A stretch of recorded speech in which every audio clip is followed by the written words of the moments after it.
Hello, my friends. Unfortunately, last night our worst fears came true. So let's start right away with the Bakhmut direction. For 2 days in a row, the General Staff has been reporting that the occupiers are attacking in the area of Chasiv Yar. Several times there were reports that the Ukrainian Armed Forces managed to repel the attacks, and today, unfortunately, they did manage to advance and seem to have entrenched themselves. So they were able to shift the front line by 6 kilometers and are attempting to move further.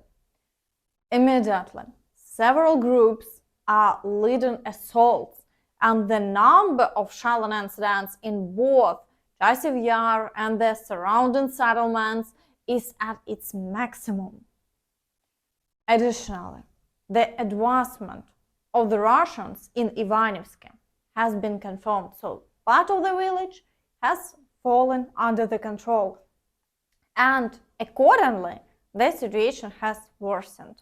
So the advance here was about 1 kilometer.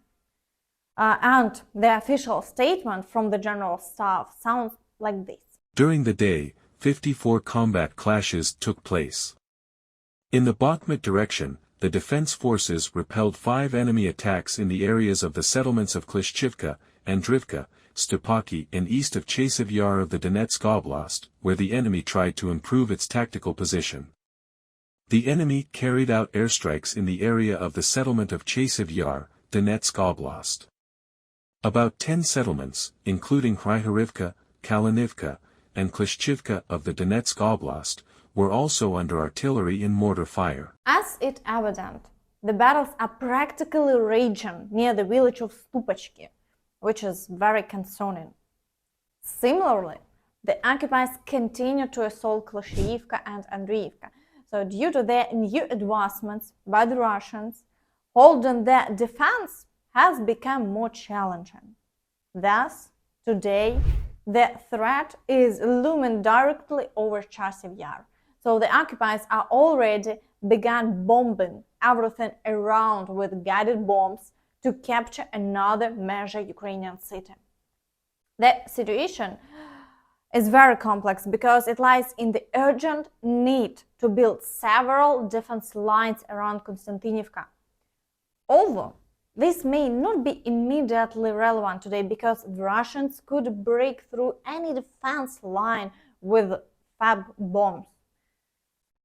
So today there are only 9 kilometers from extreme front line to Konstantinivka, and the Russians could start moving forward immediately without capturing Chasiv Yar. So we are currently awaiting further developments, but the Ukrainian Armed Forces are doing everything possible to stabilize the situation and attempt to regain lost positions. However, it's understood that due to the significant advantage the Russians have in ammunition, manpower and equipment, it's quite challenging to resist them.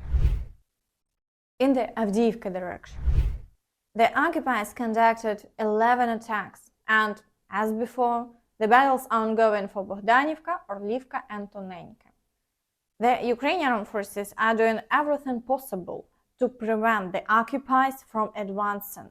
So the front line remains unchanged over the day, although the situation remains highly complex. Shelling continues in large quantities as well. Further south, in the areas of Pervomaiske and Nevelske, the fighting also continues, but the front line remains unchanged. Additionally, Ukrainian aviation is also attempting to target the occupiers. But today there was video evidence confirming the crash of a Ukrainian MiG-29 in the Pokrovsk district, which occurred on March 8th. So unfortunately, the pilot was killed. And according to one of the versions, the plane was shot down by the Russians. In the Marinka direction, the occupiers conducted 18 attacks, attempting to advance in Krasnohorivka, engaging in battles in the areas of Avdiivka, Pobeda, and Novomykhailivka. So today, a very challenging situation is observed in Avdiivka, with a maximum possible number of shelling incidents reported. So it seems they urgently need successes, sparing neither ammunition nor manpower. In the area of Vuhledar, besides shelling along the entire front line, the occupiers have resumed assaulting the positions of the Ukrainian Armed Forces near Staromayorsk. So several attacks have already been carried out and the battles are ongoing, but the front line remains unchanged over the day. In the Zaporizhzhia direction, the occupiers are once again storming Robotyne, attempting to expand their controlled territory near Verbove. They have already conducted 3 attacks and the activity continues.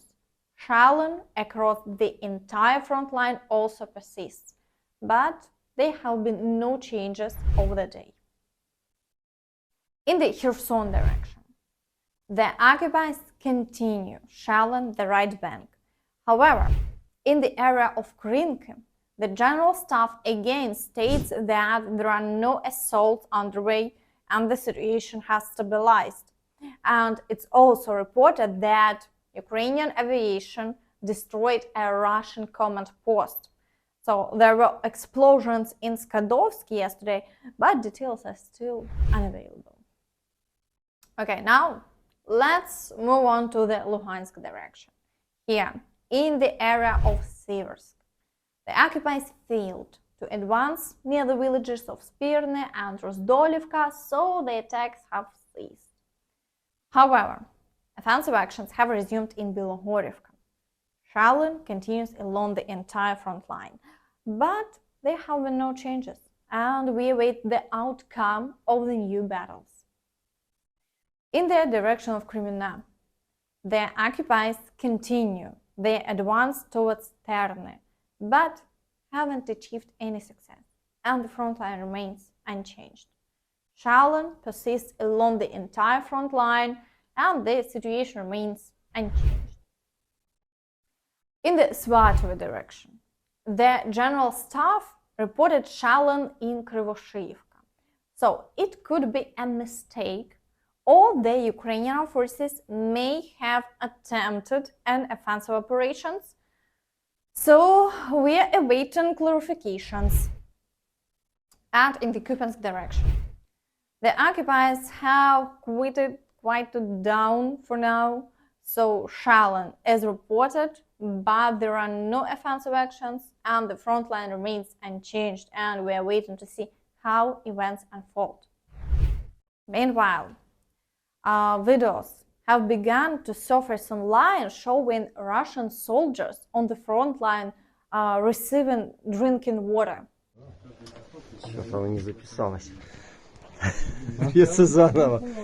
Вот так мы собираем питьевую воду. Вон на потолке капли. И, соответственно, в баночку.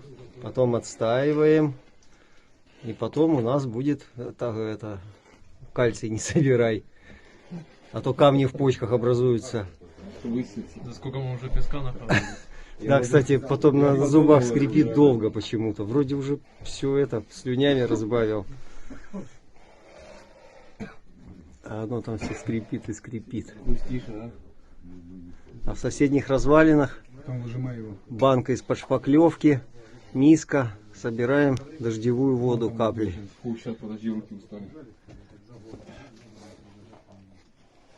Вот моя броня висит. Уже прилично набрал, можно сказать. На полкружки есть, да? Да? Может чай попить? На месяц.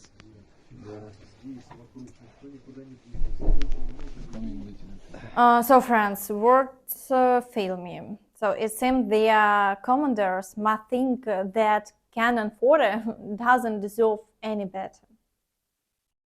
Meanwhile, 20 days in Mariupol, a documentary depicting the initial days of the Russian full-scale invasion of Ukraine won an Oscar last night.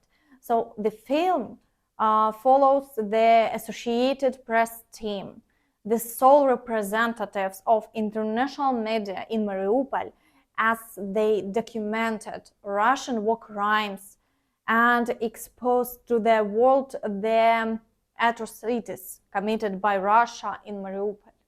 Thank you, AP, Frontline and GBH, Evgeny, Vasilisa, Michelle, Rainey, Daryl.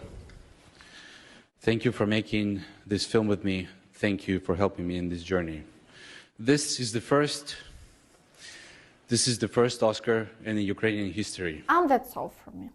Don't forget to like this video, subscribe to the channel, and hit the notification bell to stay updated on all the latest news. Thank you for watching and see you next time. Bye bye.